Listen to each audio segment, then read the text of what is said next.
Escalada de Prata. Hidan e Kakuzu atacaram o Templo do Fogo, mataram vários monges, inclusive Shiriko, amigo de Asuma, que fazia parte dos 12 Guardiões Shinobi. Levou o corpo para receber a recompensa no posto de troca administrada por Kakuzu. Quando a Hokage recebe as notícias, ela entende que 2 membros da Akatsuki estavam circulando dentro do país e que representavam uma grande ameaça. Tsunade mobilizou cerca de 20 pilotões, cada equipe formada por 4 shinobis, misturando entre jounins e chonins. O objetivo inicial não era derrotar Hidan e Kakuzu, mas localizar a dupla, acompanhar seus movimentos, cercá-los, prendê-los, se surgisse uma oportunidade segura, finalizar. Por que Tsunade fez isso? Do ponto de vista militar, ela não sabia onde Hidan e Kakuzu estavam, qual direção seguiram e se havia mais membros espalhados pelo país. Assim, ela espalha vários pelotões, aumentando muito as chances de encontrá-los. Como Hokage, ela tem seus méritos de esquema e estratégia. Além do mais, ela não pensa sozinha. Ela tem a Shizune, a sua assistente pessoal, que também é Jonin. E quero muito acreditar também que o Shikaku Nara, o pai do Shikamaru, esteja envolvido por trás também dessas consultas sobre estratégia. Enfim, nesse aspecto que tange a estratégia, até que ela se saiu bem, pois ela conseguiu fazer uma ótima formação da equipe 10, separando Asuma, Shikamaru, Kotetsu e Izumo. A equipe mais próxima, feita por Aoba, Ino, Raido e Choji. Ambas as equipes foram enviadas basicamente uma perto da outra, pensando no suposto apoio que pudessem ter para frente. Seguindo adiante, podemos observar nesse mapa onde o País do Fogo é bem visível, saindo da Aldeia da Folha, e o Templo do Fogo, onde eles atacaram seguindo em direção a sudeste, onde fica o posto de troca. Como Asuma e Shikamaru são jogadores exímios de Shogi, suas deduções lógicas são bem afiadas, ou seja, eles fizeram a questão de irem no local atacado para tentar obter qualquer informação. Sabendo, portanto, da recompensa, eles vão para o posto de troca. Finalmente, eles encontram Hidan e Kakuzu e o atacam, surpreendendo, mas eles não contavam que ele tinha uma variável. Ele era imortal. Logo em seguida, Kakuzu aparece e se junta à batalha. Graças ao Hidan, ao insistir em usá-los no seu ritual, Kakuzu fica apenas observando e não se envolve por enquanto. Enquanto isso, os shinobis da Folha já estão pressionados ao saber que o seu oponente é imortal. No primeiro ataque, os 4 participaram e até finalizaram o Hidan, mas como ele não morre, os shinobi da Folha ficaram sem opções e tiveram que começar a pensar rápido em meio à pressão. Para atravessar as linhas inimigas, às vezes temos que arriscar um movimento corajoso. Essa é uma filosofia do Shogi e até mesmo uma estratégia muito marcante e mencionada em Naruto. Mas afinal, o que é Shogi? Shogi é um jogo de tabuleiro igual ao xadrez, só que jogado no Japão, ou seja, um xadrez japonês. Shogi é um jogo de variações incontáveis, que permite que você trabalhe as características individuais de cada peça. Mas como fazer essa jogada? Eu nem jogo xadrez. Calma, iremos demonstrar de forma prática mais ou menos como é que funciona a jogada específica da Escalada de Prata, feita em Naruto. A Escalada de Prata divide-se em 5 partes. A primeira, preparação e organização das peças, colocando torre em posição. Segundo, avanço do peão para ganhar espaço. Terceiro, a prata sobe e avança protegida. Quarto, abertura depois da pressão. E quinto, a torre invade e entra. Na prática, são poucas peças trabalhando em conjunto e bem coordenado, apesar de ser uma estratégia perigosa, pois ela envolve um risco muito grande de perder algumas peças em jogo, inclusive o general de prata, que geralmente é o ponta de lança que vai à frente. Mas afinal, até onde o Asuma chegou no plano? Bom, ele passou da etapa 1, 2 e 3. Na quarta etapa ele não conseguiu, já tinha morrido. Então ele não conseguiu completar as 5 etapas, ele parou na terceira. Ele avançou como peão e ponta de lança. De certa forma, eles conseguiram fazer a escalada de prata. O que mais me incomoda é que há uma corda conectada àquela foice no Hidan, que de algum jeito é infinito, não acaba. Eu acho muito interessante isso, como ele consegue controlar esse fio. Quem ele pensa que é? O Shun de Andrômeda? Ou o Scorpion de Mortal Kombat? Mas enfim, é uma indignação, porque eu tenho certeza que se não houvesse esse fio, o Asuma não tinha perdido como perdeu.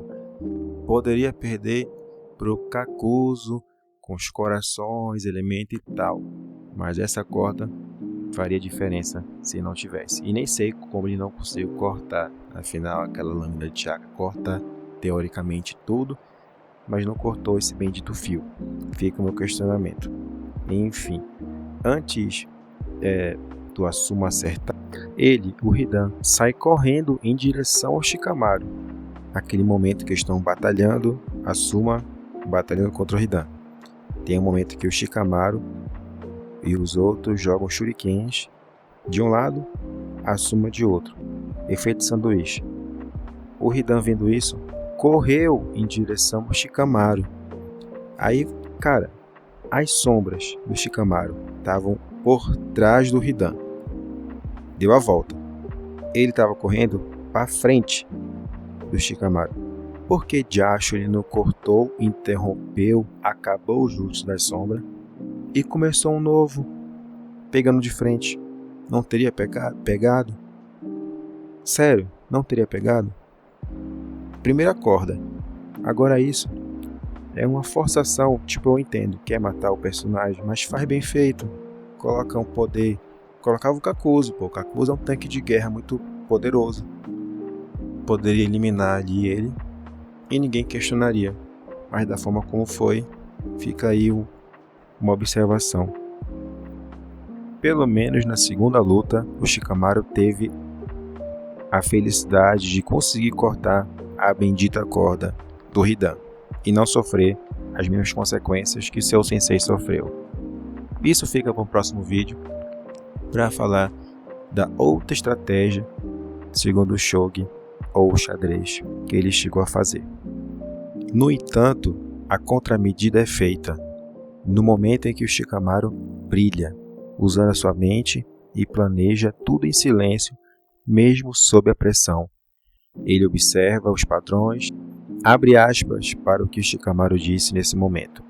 As palavras dele, a personalidade, as roupas, as armas, o comportamento, o significado de cada atitude, a ligação entre um movimento e o outro, juntando a perspicácia, uma armação hipotética do jutsu, sua probabilidade e seleção. Fecha aspas. Bom, o plano seria perfeito se não houvesse essa variável da imortalidade. Digamos que eles conseguiriam vencer sim o Hidan, isso é óbvio, mas o Kakuzu talvez não. Ou talvez sim, porque tendo um gênio quanto o Shikamaru não demoraria a descobrir os segredos dos 5 corações. Mas uma coisa é certa, pelo menos uns 2 corações a equipe conseguiria abater. Mas a chance de vencer é realmente um pouco menor, pois o poder de fogo do oponente é muito maior. E o Izumi e o Kotetsu é ficha, é perca de tempo, é só para acompanhar. Parece pneu de barco, só vai do lado. Não faz muita coisa não. Agora, se fosse uma outra formação, diante de tudo isso, se você fosse o 5º Hokage, qual modificação você faria no time Asuma? Eu vou fazer a minha agora. Se eu fosse Kito Hokage, eu colocaria Asuma como capitão, Shikamaru, colocaria o Kakashi e o Gai Sensei. Aqui eu acho que todos concordam que daria uma boa luta. Eles conseguiam sim vencer a dupla, até com mais facilidade. E como seria? Seria mais ou menos assim, no meu ponto de vista. Asuma mais o Kakashi buscariam a ofensiva contra o Hidan. Já o Shikamaru ficaria distante, na retaguarda, planejando. E o Gai sozinho ia segurar o Kakuzu. Certamente, com a força e a resistência do Asuma, mais a genialidade do Kakashi, com o Haikiri ou sem Haikiri, com outro jutsu, até mesmo o Asuma dando pressão, eles conseguiam abater até um pouco mais rápido o Hidan, sem correr tantos riscos. Já o Gai Sensei, não sei se conseguiria abrir o 7º portão, ou se já conseguiria vencer com o 6º, mas o Kakuzu é forte, então ele vai vencer com o 7º portão, com um belo Hirudora no meio da cara. Assim ele consegue finalizar tudo. Algumas curiosidades no xadrez de Shogi relacionado ao Naruto. Vamos lá. Representações. Asuma seria no xadrez o cavalo. Luta de forma imprevisível e entra em posições perigosas. No Shogi seria o general de prata, peça ofensiva ligada à ideia da escalada de prata. O Shikamaru no xadrez seria o bispo, visão longa, controle de linhas e armadilhas. No Shogi também seria o bispo, leitura estratégica e domínio do campo. Kakashi Hatake no xadrez ele seria a rainha, pois ele é muito versátil, habilidoso e capaz de atacar e defender.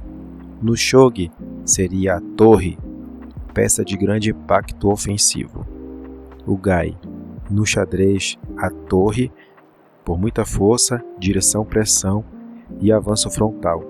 Já no Shogi também seria a torre, ataque poderoso e constante. Hidan no xadrez seria o cavalo, perigoso em ataques inesperados. No Shogi, cavalo também, ameaça específica e difícil de prever. Kakuzu no xadrez seria a torre, resistência, alcance e pressão constante. No Shogi, general de ouro, defesa sólida e presença difícil de derrubar. Outras observações, que no caso general de ouro, general de prata e lança são peças exclusivas do Shogi, não tem no xadrez. Já no xadrez, a rainha é a peça exclusiva do xadrez. Então é isso, galera. Deixe o seu like, se inscreva no canal, me ajudem a bater a minha primeira meta de 1000 inscritos. Conto com vocês. E é isso aí. Muito obrigado e até o próximo vídeo. Fui!